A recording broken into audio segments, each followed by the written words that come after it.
Magandang hapon mga kabay. So meron po akong estimate dito. Job number 39542 letter A.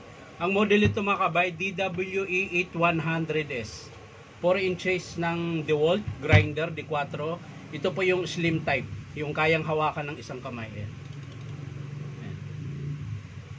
So yung iba naman, kaya naman, pero malayo, nakaganon yung kamay mo. Pero ito, ayun o, saktong-sakto. Ayan. So ito mga kabay, gumagana.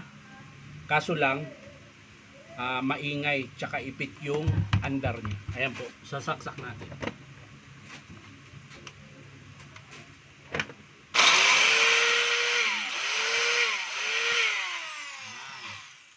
Maingay po, tsaka ipit yung andar.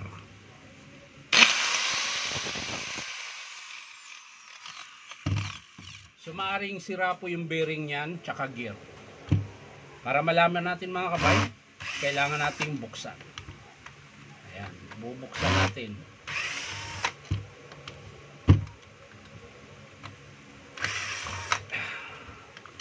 Dami alikabok. So ayaw na.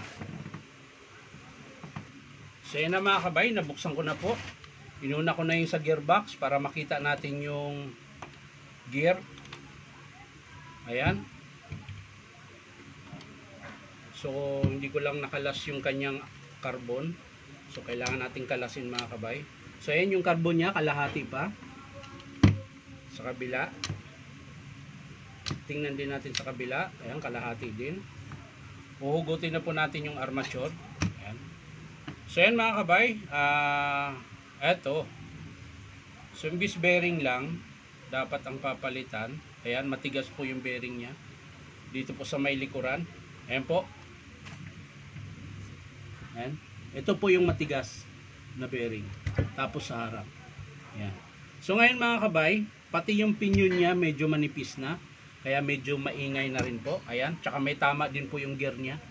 Ayan. Kung makikita nyo sana dyan, sana makita. Ayan. Tapos yung spindle niya okay pa. Wala pang palag.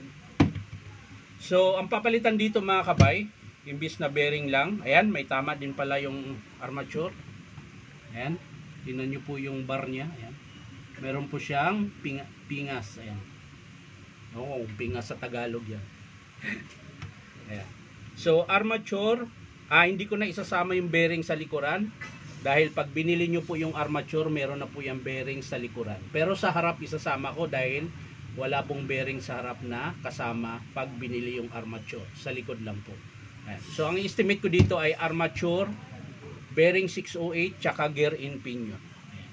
So yan po yung buong estimate natin sa DWE8100S ng DeWalt. So yan lang mga kabay, hindi ko na po ipapakita kung paano buuin. Papakita ko na lang sa inyo mga kabay kapag in-approve ng customer. So yan lang mga kabay, sa mga gusto magpa-repair, punta lang po kayo dito sa Powerman Hardware, 530 T. Alonso, Santa Cruz, Manila. Ayan, pre-estimate pa rin naman tayo mga kabay sa mga DeWalt na brand. DeWalt, Black & Decker, Stanley. Pero pag ibang brand mga kabay, Makita, Hitachi, Bosch, o kung ano pa mang ibang brand na nandyan, meron po kaming charge. So yan lang mga kabay, maraming salamat. Bye-bye.